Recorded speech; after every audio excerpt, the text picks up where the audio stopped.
अस्सलाम वालेकुम, मेरा नाम है Ifra Nadeem and welcome back to my channel science shaver. तो कैसे हैं आप? उम्मीद करती हूँ कि आप सब हैरियत से होंगे और बहुत खुश होंगे। चलो स्टूडेंट्स, अपने टाइम को बिना वेस्ट किए हम लोग आगे मूव करते हैं अपनी वीडियो की तरफ। आज हम डिस्कस करेंगे चैप्टर नंबर 1 जो कि एफएससी पार्ट 1 का है। इसका नाम है इंट्रोडक्शन और आज हम जिस टॉपिक को डिस्कस करेंगे वो है लेवल्स ऑफ बायोलॉजिकल ऑर्गेनाइजेशन। हमने बेसिकली इसके बारे में डिस्कशन करनी है। ये मैंने आउटलाइंस लिख दी हैं, इनको हम 1 बाय 1 डिस्कस करेंगे।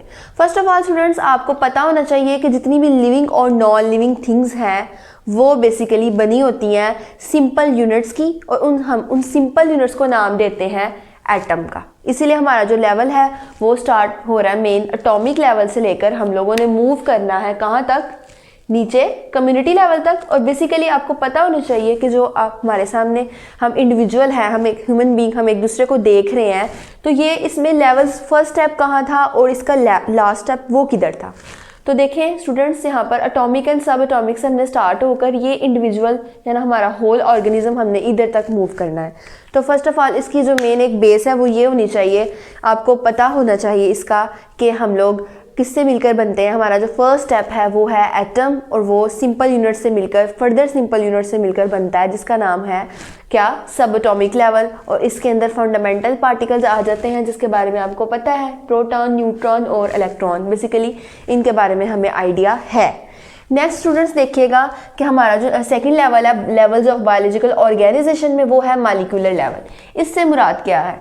मॉलिक्यूलर लेवल नेक्स्ट स्टेप क्यों है? वजह क्वेश्चन अराइज होता है ना जी, हमारा फर्स्ट स्टेप एटॉमिक लेवल था, इट्स ओके, नेक्स्ट हम लोग मॉलिक्यूलर तक क्यों मूव किया? तो आपको इसका भी आंसर पता होगा कि हम लोगों ने मॉलिक्यूलर लेवल तक इसलिए मूव किया क्योंकि कोई भी एटम जो है वो अपनी सिंगुलर फॉर्म में नहीं रह सकता, वो स्टेबल नहीं होता जब तक कि वो मॉलिक्यूलर फॉर्म में कन्वर्ट नहीं हो जाता। ऐसे ही है ना, हम लोग केमिस्ट्री में भी ये बात पढ़ते हैं कि कोई भी एटम जब वो सिंगल एटॉमिक एक एटम होता है इंडिविजुअल, वो स्टेबल नहीं होता जब तक कि वो मॉलिक्यूलर फॉर्म में यानी कि अपनी बॉन्डिंग ना बना ले। तो हमारा जो सेकंड स्टेप है वो स्टेबिलिटी की तरफ है। स्टूडेंट्स, आपने ना यहाँ पर मेरे एक पॉइंट को क्लियर रखना है कि जैसे जैसे हम लोग स्टेप बाय स्टेप नीचे मूव करते जाएंगे हम लोग स्टेबिलिटी की तरफ आते जाएंगे। यानी कि फर्स्ट स्टेप हमारा इतना स्टेबल नहीं होगा, वो अनस्टेबल होगा, देन नेक्स्ट उससे स्टेबल, देन स्टेबिलिटी बढ़ती जाएगी और हमारे सामने एक पूरा इंडिविजुअल एंड देन उसकी पॉपुलेशन एंड देन उसकी कम्युनिटी नज़र आएगी। Clear? Got my point? Next हम क्या बात कर रहे थे यहाँ पर कि मॉलिक्यूलर लेवल में इसलिए जाता है कि वो स्टेबिलिटी अटेन करना चाहता है। और यहाँ पर एक और भी रीज़न है कि जैसे जैसे एटम्स कंबाइन करते जाएंगे वो मॉलिक्यूल्स बनाएंगे, और वो मॉलिक्यूल्स माइक्रो भी हो सकते हैं और मैक्रो भी हो सकते हैं, यानी कि उनके वेट के लिहाज से हमने क्लासिफिकेशन की है। वो कैसे कि जितने भी लो मॉलिक्यूलर वेट होगा वो होगा माइक्रो। जैसे कि हमारे पास पानी का फार्मूला है H2O, कार्बन डाइऑक्साइड है CO2, इस तरह के जो सिंपलर फॉर्म जो हमारे पास कंपाउंड्स हैं वो आ जाते हैं माइक्रो मॉलिक्यूल्स के अंदर। क्लियर? गॉट? और नेक्स्ट हमारे पास जो मैक्रो है उसमें क्या है, बेसिकली हमारे जो प्रोटीन्स है, स्टार्च है, कार्बोहाइड्रेट्स, लिपिड्स, इस तरह के जो बड़े बड़े मॉलिक्यूल हैं जिनका मॉलिक्यूलर वेट हाई है, यानी कि जिनके अंदर एटम्स ज़्यादा एटम्स कंबाइन करके मॉलिक्यूलर लेवल तक पहुँचे हैं, उसको हम कह देंगे जी मैक्रो मॉलिक्यूल। क्लियर? ये बात आपको समझ में आई है कि हम लोगों ने कैसे कैसे मूव करना है ऊपर? तो एक हमारी क्लासिफिकेशन होगी मॉलिक्यूलर लेवल के अंदर माइक्रो और दूसरी होगी मैक्रो। इसी तरह एक और क्लासिफिकेशन भी है यहाँ पर ऑर्गेनिक और इनऑर्गेनिक की। ऑर्गेनिक और इनऑर्गेनिक क्या है, आपको इसका भी अंदाज़ा होना चाहिए कि जब कार्बन और हाइड्रोजन अपनी कंबाइंड फॉर्म में कोई कंपाउंड को बनाते हैं तो हम उस कंपाउंड को बोलते हैं ये ऑर्गेनिक है। और अगर कार्बन और हाइड्रोजन उस कंबाइंड फॉर्म कोई भी कंपाउंड है उसके अंदर ये दोनों नहीं पाए जा रहे तो हम इसको बोलते हैं कि ये इनऑर्गेनिक कंपाउंड है। एक क्लासिफिकेशन जहां बन गई वो किस लेवल में बनी है? मॉलिक्यूलर के लेवल में, कि अगर CH है प्रेजेंट है कंबाइंड फॉर्म में तो ये ऑर्गेनिक कंपाउंड है, अगर नहीं प्रेजेंट तो ये इनऑर्गेनिक कंपाउंड है। क्लियर स्टूडेंट्स, आपको ये समझ आ गया? नेक्स्ट में क्या है जी कि बॉन्डिंग की वजह से उसकी स्टेबिलिटी इंक्रीज होती है। जैसे कि आपको पता है आयनिक बॉन्ड इतना स्ट्रॉन्ग नहीं होता एज़ कम्पेयर टू कोवेलेंट, यानी कि बॉन्डिंग के लिहाज से भी इसमें कह सकते हैं कि उसके अंदर स्टेबिलिटी आती है। तो ये हमारा बेसिकली हो गया कौन सा लेवल? मॉलिक्यूलर, जिसके अंदर हमने फर्दर देखा कि छोटे छोटे मॉलिक्यूल्स होंगे वो फिर बड़े बड़े बनेंगे। लाइक प्रोटीन के जो सब यूनिट्स होते हैं वो अमाइनो एसिड्स हैं, आपको पता है, ठीक है। अमाइनो एसिड जब कंबाइन करते हैं तो वो प्रोटीन बनाते हैं। इसी तरह लिपिड्स कैसे बनते हैं, जब फैटी एसिड्स कंबाइन करते हैं तो वो लिपिड्स बना देते हैं। तो ये जो है मैक्रो मॉलिक्यूल्स है, हमारा डीएनए का मॉलिक्यूल, आरएनए का मॉलिक्यूल, ये सारी कैटेगरी आ जाती है मैक्रो मॉलिक्यूल के अंदर। ठीक है स्टूडेंट्स, नेक्स्ट हमारा जो लेवल है वो है ऑर्गेनेली और सेल। अब क्या है कि जो मॉलिक्यूलर लेवल से हमारे पास बनेंगे मॉलिक्यूल्स, वो क्या होंगे, क्या करते हैं, वो ऑर्गेनेली किस तरह बनती है, उनके अंदर स्पेसिफिक एक ऑर्गेनेली एक फंक्शन परफॉर्म करती है। जैसे कि राइबोसोम है हमारे पास, वो प्रोटीन सिंथेसिस करता है। ठीक है, इसका मतलब कि जो मैक्रो मॉलिक्यूल की प्रोटीन थी हमारे पास, वो मूव कर जाएंगी किस ऑर्गेनेली के पास, उसकी मैन्युफैक्चरिंग कहाँ पर होगी, राइबोसोम्स के पास। ऐसे ही है। तो क्या है नेक्स्ट हमारा लेवल ऑर्गेनेली लेवल है, जिसमें क्या होता है, डिफरेंट मॉलिक्यूल्स अपने आप को अरेंज करते हैं प्रॉपर एक ऑर्गेनेली बनाने के लिए। ठीक है, और यही ऑर्गेनेलीज जो हैं जब कंबाइन करती हैं किसी प्लेटफॉर्म के ऊपर, यानी कि मैं एग्जांपल आपको बताती हूँ, गोल्जी अपरेटस की बात कर लें, न्यूक्लियस की बात कर लें, माइटोकॉन्ड्रिया, यानी कि इन सब ऑर्गेनेलीज का एक प्रॉपर फंक्शन है। माइटोकॉन्ड्रिया क्या करता है, सेल का पावर हाउस हम इसको बोलते हैं, यानी कि हमारे सेल को एटीपी एनर्जी प्रोवाइड करता है कौन, माइटोकॉन्ड्रिया। ऐसे ही है। राइबोसोम की बात कर लें तो वो प्रोटीन सिंथेसिस करता है। न्यूक्लियस की बात कर लें तो न्यूक्लियस में जेनेटिक इन्फॉर्मेशन होती है, यानी कि न्यूक्लियस के अंदर डीएनए और आरएनए है, बेसिकली डीएनए है, उसमें क्या हो रहा है जी, वो जेनेटिक इन्फॉर्मेशन हमें प्रोवाइड कर रहा है। यानी कि आपने देखा कि एक एक ऑर्गेनेली एक एक स्पेसिफिक फंक्शन को परफॉर्म करती है, और जब ये ऑर्गेनेलीज किसी प्लेटफॉर्म के ऊपर इकट्ठी हो जाएंगी तो हम उस प्लेटफॉर्म को नाम दे देंगे सेल का। ऐसे ही है, यानी कि वो जहाँ पर उसने कंबाइन किया एक जगह पर और बना दिया एक सेल। तो ये हमारा थर्ड लेवल था, जो कि था ऑर्गेनेली कैसे बनी, और वो जब कंबाइन कर गई एक प्रॉपर जगह के ऊपर तो उसको हम कहेंगे सेल।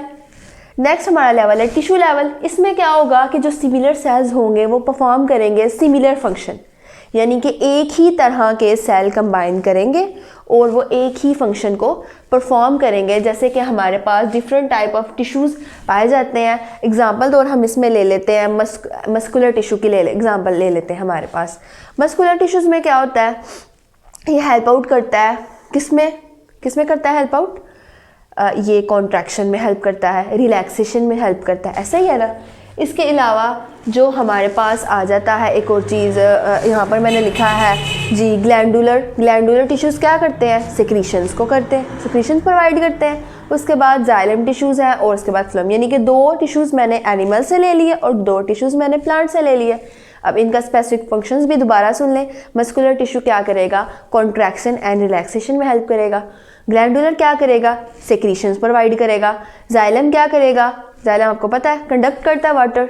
उसके बाद फ्लोएम क्या करेगा, ट्रांसलोकेशन करेगा प्रोटीन की या फिर सक्रोज की पूरे प्लांट के अंदर। यानी कि अब इसमें हम कह सकते हैं कि जो सेल थे उन डिफरेंट सेल्स ने अपने आप को अरेंज किया है। ठीक है, किस तरह अरेंज किया है, in the form of loose sheets and bundles. ये एक मेन पॉइंट है, ज़रा इसको आप नोट कीजिएगा कि टिश्यू लेवल के अंदर हमारे पास कोई भी सेल कैसे अरेंज होता है, in the form of loose sheets and bundles. यानी कि हमारे पास बंडल्स और शीट्स बनेंगे किसके, सेल के, और वो एक स्पेसिफिक फंक्शन को परफॉर्म करेंगे। यहाँ पर ही हमारा जो है टिश्यू लेवल वो भी आपको आई होप सो के अंडरस्टैंड हो गया होगा कि ये कैसे हम अपने 4th लेवल तक अब पहुँच चुके हैं। नेक्स्ट में क्या है, हमारा 5th लेवल है ऑर्गन एंड सिस्टम। इसके बारे में क्या है, अब देखें, ग्रुप ऑफ सिमिलर सेल्स ने सिमिलर फंक्शन प्रोवाइड किया, तो ये हमारा टिश्यू लेवल था। अब नेक्स्ट क्या होगा कि डिफरेंट टिश्यूज परफॉर्म करेंगे रिलेटेड फंक्शन, यानी कि हर टिश्यू, कोई भी टिश्यू हो सकते हैं, जिस तरह के मस्कुलर टिश्यू की बात की, ग्लैंडुलर की, वो अपने अपने स्पेसिफिक फंक्शन प्रोवाइड यानी कि परफॉर्म करेंगे, और वो जो है बेसिकली एक ऑर्गन की सूरत में आ जाएंगे। ठीक है, अगर इसमें मैं आपको थोड़ा एग्जांपल के साथ ब्रीफ करूं तो ये इसकी एग्जांपल बेस्ट हम स्टमक से ले लेते हैं। स्टमक में क्या है, एक ग्लैंडुलर टिश्यूज़ की लेयर है, ऐसा ही है, जो कि क्या करता है, सिक्रीशन प्रोवाइड करता है, मैंने आपको पहले बताया। और वो सिक्रीशन कौन सी है, गैस्ट्रिक जूस। स्टमक के ही अंदर एक मस्कुलर लेयर भी है और वो क्या करती है, कॉन्ट्रैक्शन और रिलैक्सेशन करती है। यानी कि आ गया ना कि different tissues perform related function, यानी कि टिश्यूज़ वो डिफरेंट है लेकिन किसी एक प्लेटफॉर्म के ऊपर, किसी एक स्पेसिफिक जगह के ऊपर। अगर मैं एग्जांपल आपको बता दूं कि ये हमारा स्टमक है, ठीक है, ये हमारा स्टमक है, तो इसके अंदर ही मौजूद होगी क्या, ग्लैंडुलर लेयर भी और मस्कुलर लेयर, दोनों लेयर। और ये दोनों लेयर हम इनको टिश्यूज़ बोलेंगे और ये अपना अपना फंक्शन परफॉर्म करेंगी। एक क्या करेगी, हमें सिक्रीशन देगी और दूसरी क्या करेगी, कॉन्ट्रैक्शन करेगी, रिलैक्सेशन करेगी। ठीक है, अब होगा क्या कि बेसिकली जब कॉन्ट्रैक्शन और रिलैक्सेशन होगी तो जो हमारा फूड होगा वो हमारे स्टमक के अंदर जो एंजाइम है, जो गैस्ट्रिक जूस है, उसके साथ कंबाइन करेगा और क्या करेगा, हमारा फर्दर जो प्रोसेस है फूड की डाइजेशन, यानी कि प्रोटीन फूड की जो डाइजेशन होगी वो स्टमक से स्टार्ट होती है। ऐसे ही है। अब आपको इसको ज़रा थोड़ा सा समझने की कोशिश करें, ये मुश्किल बिल्कुल भी नहीं है, बस थोड़ी सी हमें अंडरस्टैंडिंग की ज़रूरत है कि जो डिफरेंट टिश्यूज़ होंगे वो देन कंबाइन करेंगे किसी प्लेटफॉर्म के ऊपर, वो उस प्लेटफॉर्म को हम कह देंगे ऑर्गन। जैसे कि मैंने एग्जांपल दी स्टमक की, सही है। और क्या होगा कि वो अपना अपना स्पेसिफिक जो है फंक्शन उसको परफॉर्म करेगा इसी तरह। तो ये हमारा हो गया ऑर्गन। नेक्स्ट हमारे पास इसी में हम अगर प्लांट में थोड़ा सा डिस्कस कर लें तो आपको पता है कि प्लांट में इतने ज़्यादा स्पेसिफिक ऑर्गन्स तो है नहीं है। रूट्स हैं उसकी, स्टेम है, शूट है, फ्लावर है और लीव है। बेसिकली ये जो हमारे अंदर प्लांट जो है ना, बेसिकली आप थोड़ा सा समझें कि ऑर्गन जो है ना वो सिस्टम पार्ट होती है किसके, सिस्टम के। ऑर्गन एक हिस्सा है सिस्टम का और ये सिस्टम प्लांट के अंदर इतना डेफिनेट नहीं होता, इतना कॉम्प्लेक्स बिल्कुल भी नहीं होता। ये भी अपने अपने माइंड के अंदर इस बात को क्लियर रखना है। हमारे अंदर ये जो फंक्शन है, ये जो ऑर्गन का एक फिनोमेना है, ये बहुत ज़्यादा कॉम्प्लेक्स है। लेकिन प्लांट के केस में ऐसा नहीं है। प्लांट में सिंपली उसके शूट्स हैं, उसके रूट्स हैं। रूट्स क्या करती हैं, एंकरेज के लिए यूज़ करते हैं। शूट्स क्या करती हैं, पूरे होल प्लांट को सपोर्ट करती हैं। ठीक है, स्टेम। और उसके अलावा जो हमारे पास फ्लावर हैं वो हमारे रिप्रोडक्टिव ऑर्गन होते हैं और जो लीव्स है वो आपको पता है फूड मैन्युफैक्चरिंग होती है, क्योंकि लीफ के अंदर क्लोरोप्लास्ट है और वहाँ पर एक प्रोसेस के ज़रिए फूड मैन्युफैक्चरिंग होती है और जिसका नाम आपको पता है वो है फोटोसिंथेसिस। तो स्टूडेंट्स आई होप सो कि आपको इधर तक क्लियर हो गया होगा कि ऑर्गन और सिस्टम लेवल तक हम कैसे पहुँचे। सिस्टम में यही मैंने आपको बताया कि एक प्रॉपर जितने भी फंक्शंस हैं वो परफॉर्म होते हैं और ये जो जहाँ फंक्शन जिस फिनोमिना जिस प्रोसेस के थ्रू परफॉर्म होंगे वो एक सिस्टम क्रिएट कर देंगे। और ये सिस्टम प्लांट्स के अंदर इतना डेवलप नहीं होता, लेकिन एनिमल के अंदर ये सिस्टम डेवलप होता है। इसके बाद हमारा जो नेक्स्ट लेवल आ जाता है ऑर्गन एंड सिस्टम के बाद, वो है इंडिविजुअल लेवल, जिसकी मैं बात कर रही थी कि होल ऑर्गेनिज्म हमारे सामने आता है, वो अपना अपना स्पेसिफिक फंक्शन परफॉर्म कर रहा है। यानी कि मैं अभी आपके सामने बोल रही हूँ, ठीक है, मैं अपनी बॉडी को मूव कर रही हूँ, मैं हिल रही हूँ, मैं आपको देख रही हूँ। इसका मतलब है कि मेरी बॉडी का हर एक ऑर्गन अपना अपना फंक्शन परफॉर्म कर रहा है और इसके नतीजे में मैं एक होल ऑर्गेनिज्म आपके सामने खड़ी हूँ। यानी कि एक एटॉमिक लेवल से स्टार्ट होने के बाद अब हम एक इंडिविजुअल लेवल यानी कि पूरे होल ऑर्गेनिज्म के लेवल तक आ चुके हैं। ठीक है स्टूडेंट्स, और इसमें एक नहायत ज़रूरी एक इंटरेस्टिंग पॉइंट आपने ये समझ में रखना है कि एक इंडिविजुअल कभी भी कोऑर्डिनेशन के बिना आपके सामने नहीं आएगा। जैसे कि अगर मेरे साथ मेरे हाथ कोऑर्डिनेट ना करें तो मैं इसको कैसे मूव करूँगी। अगर मेरी आंखें मेरे साथ कोऑर्डिनेट ना करें तो मैं देखूँगी कैसे। यानी कि ये चीज़ आपने अंडरस्टूड रखनी है कि इंडिविजुअल लेवल में आने के बाद आपने कोऑर्डिनेशन देखेंगे आप अपने हर ऑर्गन के अंदर। यानी कि मेरी हार्ट बीट है, हार्ट बीट मेरी मूव कर रही, मुझे ऑक्सीजन की सप्लाई मिल रही है, रेट ऑफ रेस्पिरेशन, यानी कि ये सारी चीज़ें एक दूसरे के साथ कोऑपरेटिव रहेंगी, कोऑर्डिनेट करेंगी। देन एक इंडिविजुअल लेवल हमें ऑब्टेन होता है। इसमें क्या है बेसिकली स्टूडेंट्स, एग्जांपल में अगर इसको मज़ीद ब्रीफ करूं तो देखें, कोई अगर आपके सामने एक शख्स एक्सरसाइज कर रहा है तो वो हमारे सामने क्या कर रहा है, उसकी एक मस्कुलर एक्टिविटी हमें नज़र आ रही है। तो आपने इस बात को नोट रखना है कि वो सिर्फ मस्कुलर एक्टिविटी के साथ साथ और भी उसके जो ऑर्गन है बॉडी के वो उसको कोऑर्डिनेट कर रहे हैं। कैसे, इसको मैं एक्सप्लेन करती हूँ। जैसे कि अगर वो एक्सरसाइज कर रहा है तो उसकी रेट ऑफ रेस्पिरेशन भी इंक्रीज़ होगा, उसकी हार्ट बीट भी इंक्रीज़ होगी। क्यों हार्ट बीट इंक्रीज़ होगी? ताकि उसको ऑक्सीजन मिले, उसके मसल को फूड मिले ताकि वो कॉन्टीन्यूस एक्सरसाइज के लिए उसको यूज़ कर सके। ऐसा ही है ना, मतलब उसकी बॉडी में ज़ाहिर हमें नज़र आ रहा है कि वो एक्सरसाइज कर रहा है, वो अपनी बॉडी को मूव कर रहा है, उसके मसल्स कॉन्ट्रैक्ट एंड रिलैक्स कर रहे हैं, लेकिन साथ ही साथ उसकी रेट ऑफ रेस्पिरेशन भी इंक्रीज़ हो रहा है, उसकी हार्ट बीट भी इंक्रीज़ हो रही है। इसका मतलब कि कोऑर्डिनेशन अगर उसको ना मिलती तो हमें वो मस्कुलर एक्टिविटी करता हुआ दिखाई ना देता। तो यहाँ पर मेरा पॉइंट क्लियर हो गया। आपने मेरे पॉइंट को ऑब्टेन कर लिया कि मैं क्या कहना चाह रही थी कि without coordination we don't obtain the individual level. Okay students, now हम मूव करते हैं अपने बिल्कुल सिंपल लेवल्स की तरफ, जो कि बहुत आसान है क्योंकि हम एक मुश्किल लेवल से निकलकर अब एक इस लेवल तक पहुंच आए हैं। और इसके बाद फर्दर 2 लेवल हैं, जो कि है एक पॉपुलेशन और दूसरा कम्युनिटी लेवल। इसको भी डिस्कस करते हैं स्टूडेंट्स कि पॉपुलेशन के अंदर क्या होगा कि group of living organism of the same species at the same place at the same time. ठीक है, ये तो होगी एक डेफिनेशन। अब ज़रा हम इसको थोड़ा एक्सप्लेन करते हैं। ठीक है, इसमें क्या है स्टूडेंट्स के ग्रुप ऑफ सिमिलर या living organism of the same species, किसी भी स्पीशी के अंदर जो कि same group of living organism है, अगर वो सेम प्लेस पे और सेम टाइम में होंगे तो हम उसको पॉपुलेशन का नाम देते हैं। ये तो आपने पहले अंडरस्टूड कर लेना है अच्छे से। एग्जाम्पल क्या है, किसी इसकी जो एग्जाम्पल बुक पे मेंशन उन्होंने किया वो है example of rat in the field of rice, example of students in a biology class. ये उन्होंने मतलब एट्सेट्रा एग्जाम्पल्स दी है। इसको मैं आपको समझाती हूँ, आसान है बिल्कुल, कि जो हमारे पास लिविंग ऑर्गेनिज्म, जो हमारे पास इंडिविजुअल हमें मिला है, उसके same place and the same time के अंदर उसको हम बोलेंगे कि ये इसकी पॉपुलेशन है। क्लियर हुआ पॉइंट मेरा स्टूडेंट? नेक्स्ट हमारे पास है कम्युनिटी लेवल। इसमें क्या है, इसमें सिर्फ इतना सा फर्क है कि जो हमने पढ़ा था group of same living organism या ग्रुप ऑफ सेम स्पीशी, तो कम्युनिटी के अंदर आकर वो सेम स्पीशी नहीं रहेगा, वो डिफरेंट स्पीशीज हो जाएगी। Group of different species of different animals and plants. इसमें प्लांट्स भी एनिमल्स की किसी भी तरह की कोई भी स्पीशी होगी at the same place at the same time, इसको हम कहेंगे कम्युनिटी लेवल। और जो आपको पता है फॉरेस्ट जो है हमारे पास, जंगल, इसकी एक बेस्ट एग्जांपल है क्योंकि उधर प्लांट्स भी हैं, उधर एनिमल्स भी हैं, उधर डिफरेंट टाइप ऑफ स्पीशीज़ है, वैरायटी उधर बहुत ज़्यादा है। जंगल में मछलियाँ और मतलब हर तरह की स्पीशी उधर पाई जाती है। ठीक है, वहाँ पर हम लोग के पास पॉपुलेशन पाई जाएगी, इसकी पॉपुलेशन और उस पॉपुलेशन को कलेक्टिवली कम्युनिटी में एक जगह पे, एक प्रॉपर प्लेस पे हम उसको एक सेम हैबिटेट के ऊपर कह देते हैं कम्युनिटी लेवल। क्लियर? और इसकी एग्जांपल मैंने आपसे कहा कि फॉरेस्ट इसकी बेहतरीन एग्जांपल है।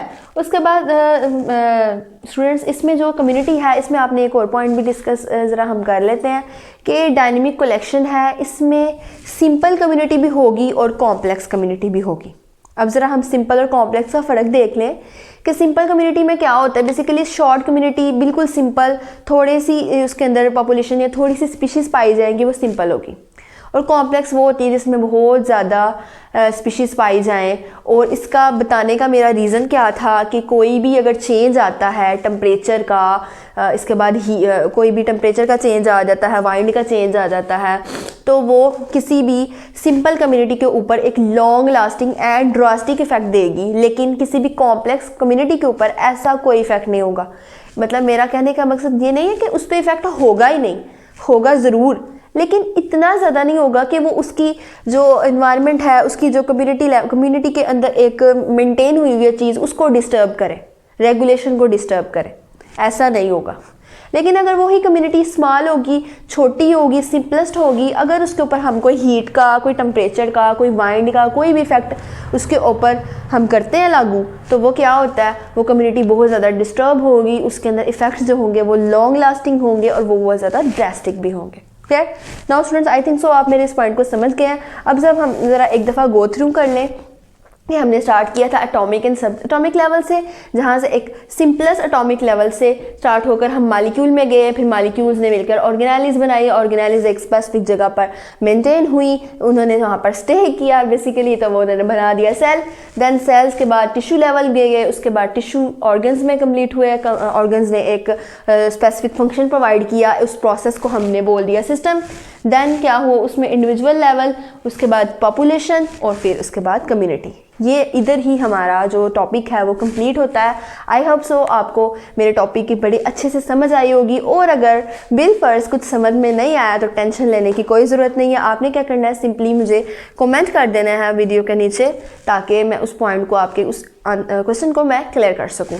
और इसके अलावा स्टूडेंट्स, अगर आपको मेरी वीडियो अच्छी लगी है तो आपने इसको लाइक करना है, अपने दोस्तों के साथ शेयर करना है और मेरे चैनल को सब्सक्राइब तो ज़रूर करना है। मैं ऐसे ही इंफॉर्मेटिव वीडियोस आपके लिए बनाती रहूँगी। करूँगी, आपने इसको पूरा वॉच करना है, देखना है, मुझे रिव्यूज़ देने हैं ताकि मैं मज़ीद अच्छी वीडियोस आपके साथ शेयर करूँ।